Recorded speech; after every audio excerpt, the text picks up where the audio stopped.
help students develop as independent thinkers, educators must realize that while each student is unique, there are also fundamental similarities in the ways that people think, feel, and act.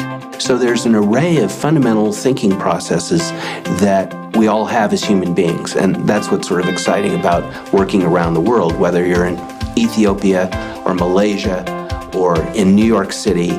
It doesn't really matter. All of us as human beings have these sort of fundamental or universal thinking processes.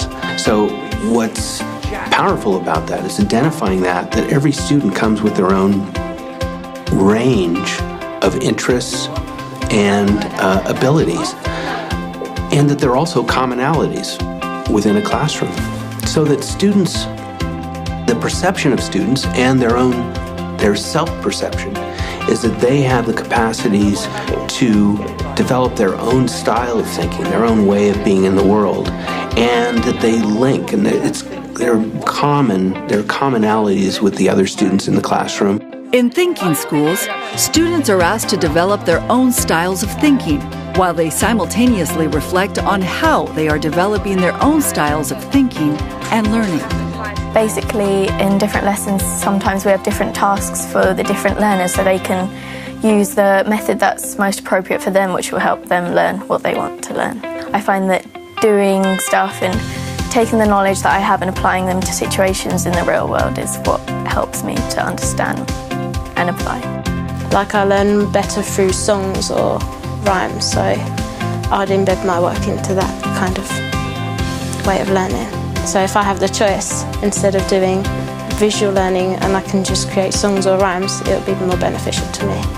Neuroscientists tell us quite explicitly and with a unified voice that what the brain does very well is create hierarchies and sequences, and is always comparing. So these fundamental thinking processes are out in the world, and they're within our brains, and when we make them conscious in the classroom, students are drawing on those fundamentals.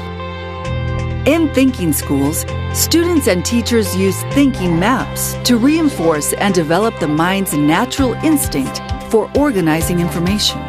Right, so I want you to press your brain buttons and I would like you to have a little think. What sort of thinking map are we going to be using today if we're going to be comparing stories?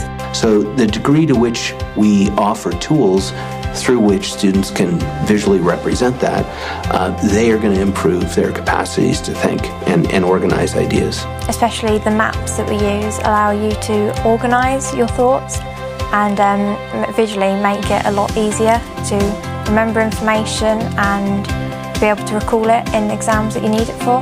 We have different ways of laying it out, like the multi-flow map with causes and effects, and it's so much easier now to lay it out like that so that then you can really see and you can picture it. Understanding that we're all unique and that we all have commonalities is core to what we're doing, and it really goes across the dimensions of thinking that we talk about, cognition and creativity, modalities, and really having students understand that what we're working with in certain models is not the all of it. It's almost like, here's the iceberg, here's some things to go, and there's so much more underneath, and it's within each of us to grow it as we do.